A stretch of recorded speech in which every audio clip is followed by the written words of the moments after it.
볼게요. 지난주에 그 앵그르라는 신고전주의의 대표 작가인 그 작품을 감상했는데 몇 개가 빠진 게 있어서 마저 하겠습니다.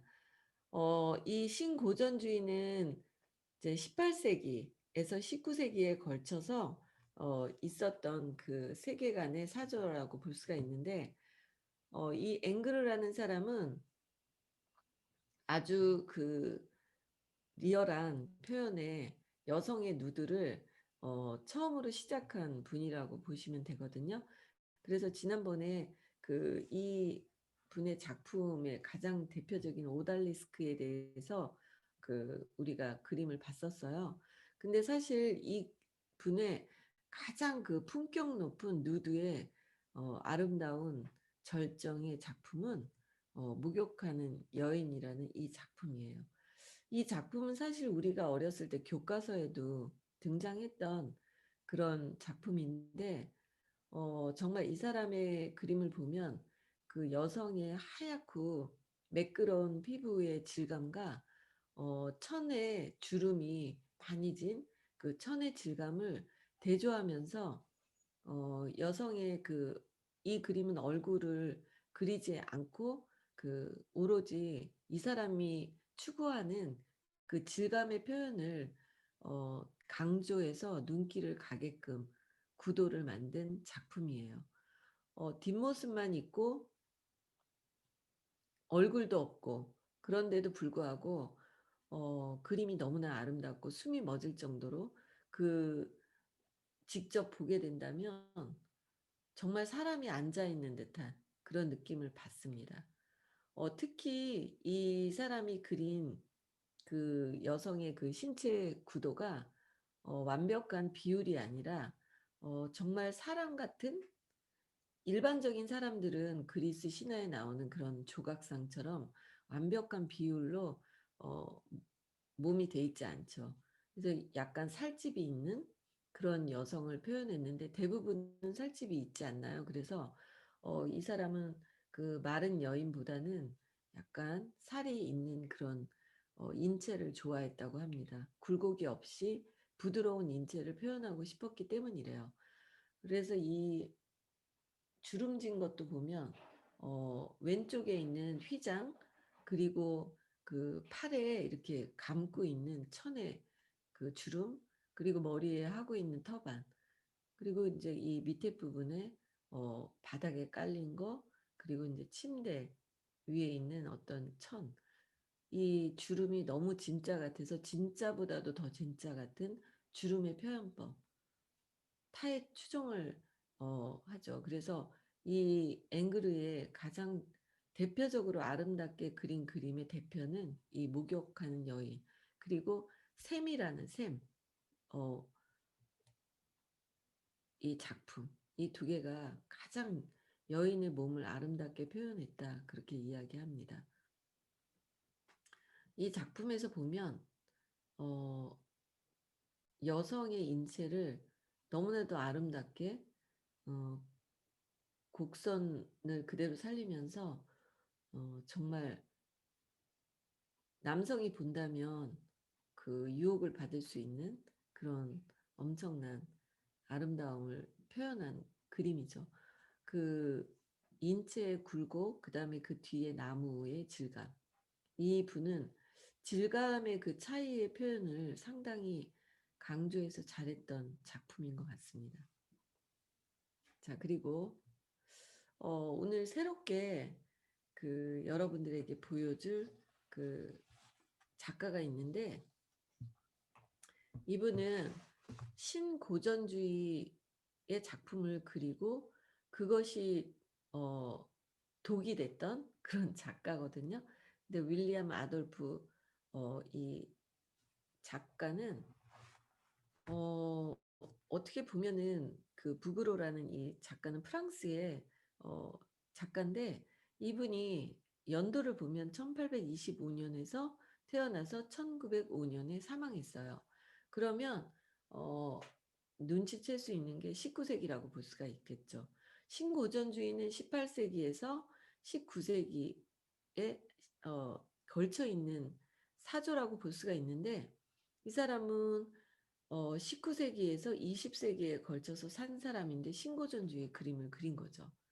자, 그래서 역사에서 이 사람의 그림은 어떤 메시지를 주고 떠났냐면, 굉장히 잘 그린 그림이지만 그 시대에 뒤처진 그 사조의 그림을 그려서 인정받지 못하고, 그림이 그냥 이 사람이 죽었을 때 어 어떤 그 지하에 창고에 고스란히 그림이 들어가게 됐고요. 그래서 빛을 보지도 못했고 인정을 받지도 못했고, 근데 이 사람은 너무 고리타분한 그런 과거 지향적인 사람이었어요. 그래서 이 사람의 시대는 인상파가 나오는 그런 시대인데, 이 사람은 이미 신고전주의가 없어진 그런 시대에 그 과거에 그리스 로마적인 그런 그림에 개인이 빠진 거죠. 그 고전주의가 가장 완벽한 그림이라고 계속 주장하면서 "인상파의 그림은 그리다 만 그림이다. 이게 무슨 그림이냐. 이건 예술도 아니다."라고 계속 주장을 하고, 본인은 그 시대에는 인상파였는데 인상파의 그림을 그리지 않고 꿋꿋하게 신고전주의의 그림을 그린 거예요. 그 그림은 너무 완벽하고 뛰어난데, 사실 지금 이제 21 세기에 이 사람의 그림이 창고에서 다 발견되면서 이 사람의 그림을 재평가하게 됐죠.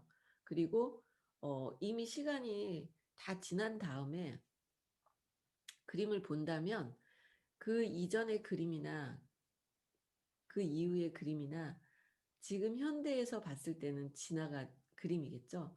그래서 다시 평가를 받고 전시를 하고, 지금 이제 이 사람의 그림은 그 많은 엽서에 그 포스터, 집에 장식하는 그런 것들의 재료로서 쓰이게 됐어요. 그러면서 이 사람의 누드화는 가장 인류 역사상 아름다운 여자를 표현한 누드다라고 평가를 받지만, 그 시대에는 이미 흘러간 것을 그렸기 때문에 인정을 받지 못했다는 거죠. 우리가 여기서 굉장히 많은 것들을 배울 수 있어요. 아무리 대단한 거라도 시대 흐름에 맞지 않다면 그 시대에는 전혀 인정을 받지 못하게 된다라는 것을 어 교훈으로 알 수가 있겠죠.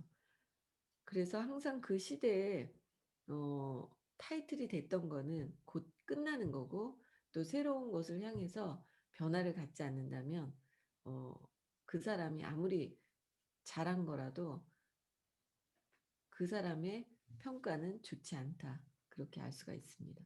자, 이 부그로의 그 아름다운 여인의 그림을, 그리고 모든 그 표현법이 리얼리티에, 고전주의에 향해서 표현을 했습니다. 이 사람의 대표적인 그림, 지옥의 단테라는 그림이에요. 정말 무시무시하죠. 이 단테의 신곡에 나오는 지옥, 정말 제가 그 청소년 때 단테 신곡을 읽고 너무 무서웠어요. 그러니까 어떻게 보면은 그 단테라는 사람이 그 옛날에 판타지 소설을 쓴 거죠.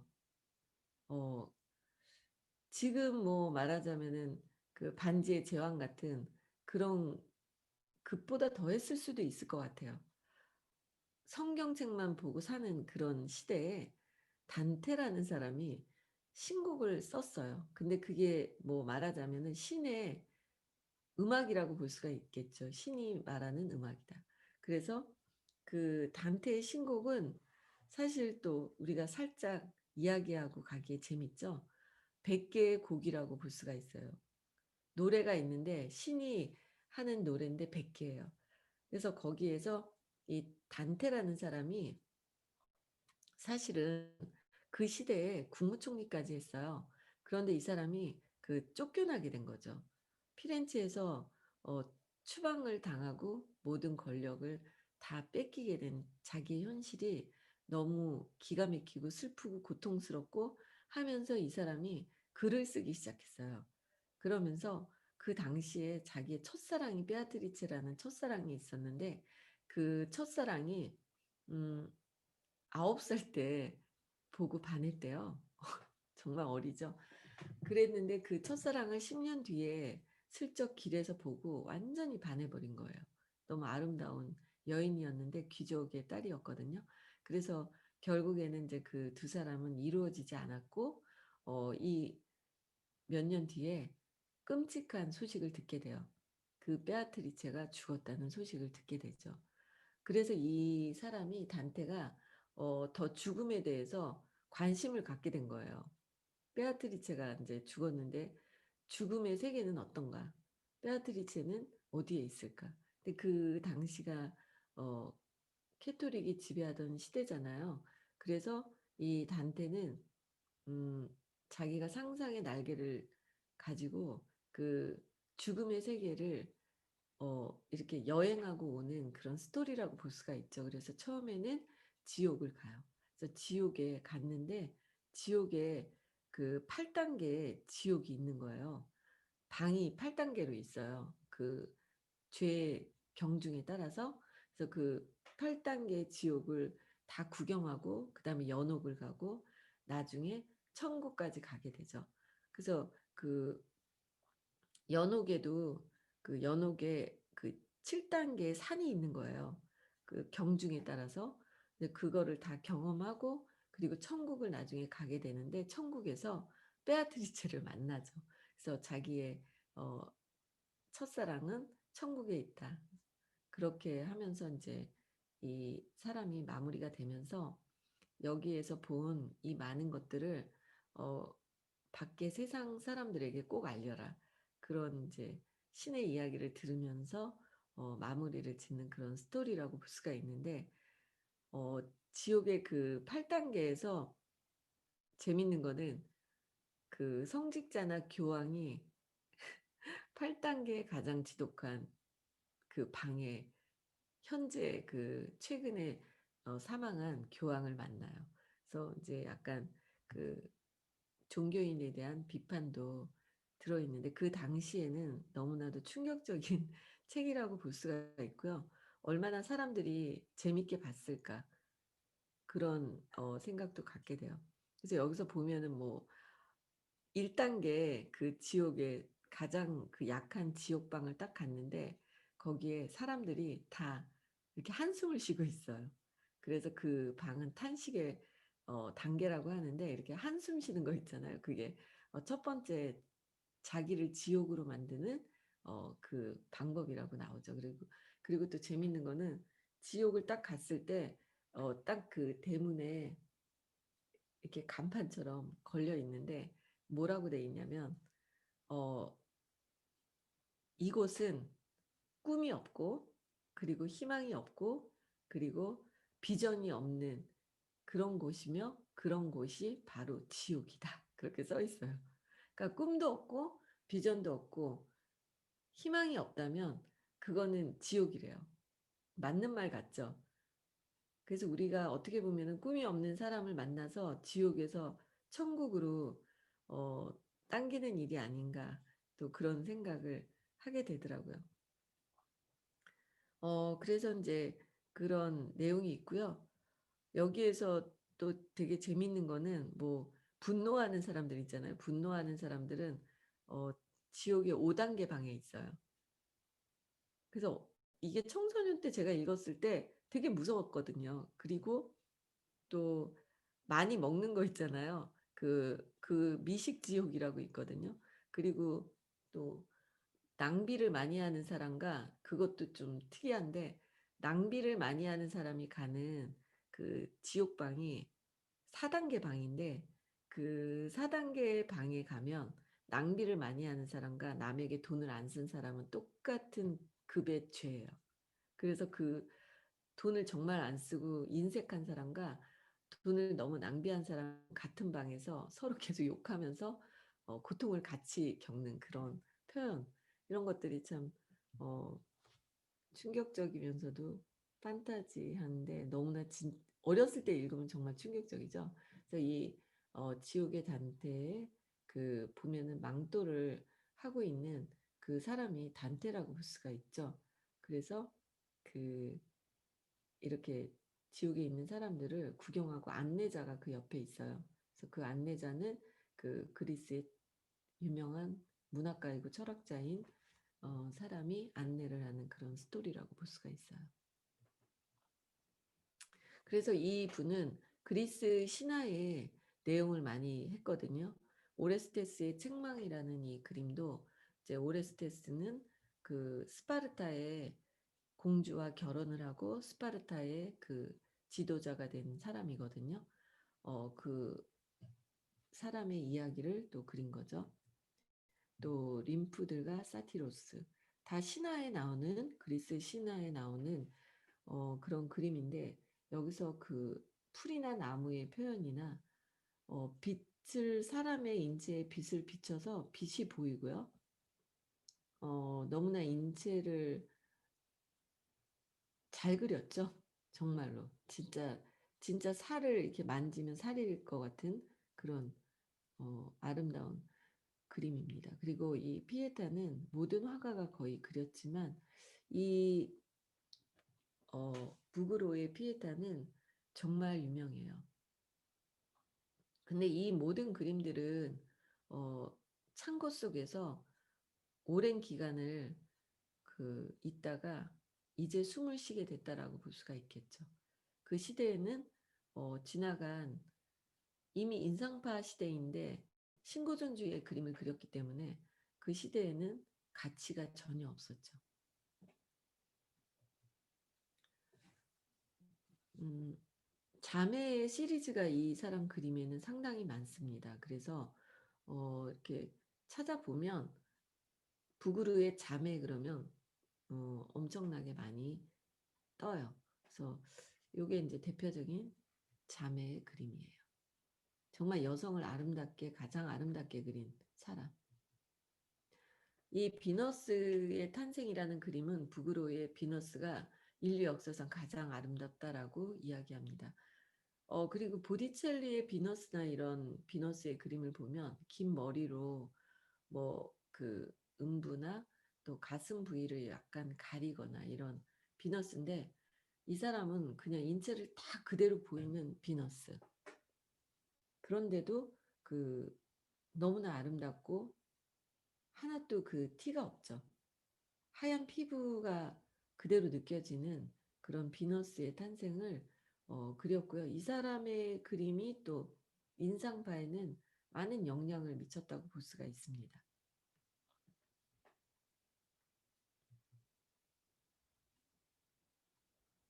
유혹이라는 이 그림에서 보면은 나무가 있고 또 사과를 갖고 있고요.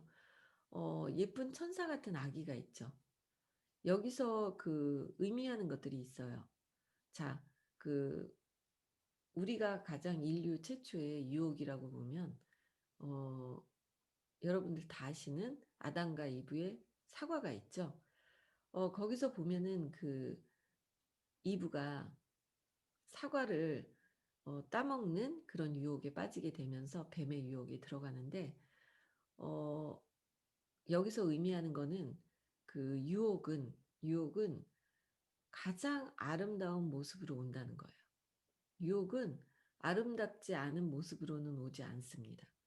그래서 많은 화가들이 그 아담과 이브의 선악과를 표현했을 때 사과 나무 위에서 사과를 먹으라고 손짓하는 그 뱀의 얼굴을 가장 아름다운 천사의 얼굴로 그리고 뒤에는 꼬리가 있죠. 그런 것처럼 그 유혹을 받을 때는 가장 천사 같고 가장 아름다운 그런 모습으로 나타난다라는 그런 해석이 많습니다. 그래서 우리가 당연히 악마같이 생겼다면 유혹에 당하지 않겠죠. 너무 달콤하기 때문에 유혹에 빠지게 되겠죠. 그래서 그런 것을 의미하는 엄마가 아기한테 가장 약하죠. 그런 것들을 여기서는 그림으로써 이렇게 표현을 했습니다. 그래서 가장 달콤할 때는 가장 당신에게 그 달콤한 소리를 할 때는 다시 한번 생각을 해야 되는 거겠죠. 유혹일 수 있다는 거죠. 그래서 어떻게 보면은 그 우리가 사기를 당할 때도 어 횡재를 바라지 않는 사람들은 사기를 당하지 않는다고 합니다. 뭔가 그 사기를 당할 때는 본인도 그런 어떤 허술함을 갖고 있다라고 볼 수가 있겠죠. 천사에 둘러싸인 성모 마리아. 네. 이 천사가 다 다른 표정을 하고 있어요. 여자의 가장 아름다운 얼굴에 100 가지를 표현할 수 있는 화가가 부그르였는데, 어쨌든 그 시대에는 맞지 않는 세계관의 그림이었기 때문에 그 시대에는 전혀 가치가 없었던 그림이었습니다. 이게 원래 제목이 스프링 드림이잖아요. 그러다 보니까 해석을 일장춘몽이라는 그런 작품으로서 이렇게 있네요. 정말 여성의 아름다움이 갖가지로 나타나 있죠. 오레아데스도 그리스 신화에 나오는 스토리인데, 정말 그 인체의 여성의 갖가지의 그 표현을 너무나도 아름답게 한 화가라고 볼 수가 있겠죠. 네. 이 여명이라는 그림이 가장 이 사람의 그 아름다운 그림, 여성의 인체를 가지고 가장 아름답게 표현한 그림으로 지금은 인정을 합니다. 이 천의 그 질감과 인체, 그리고 이 이파리 식물의 질감, 너무 아름답죠.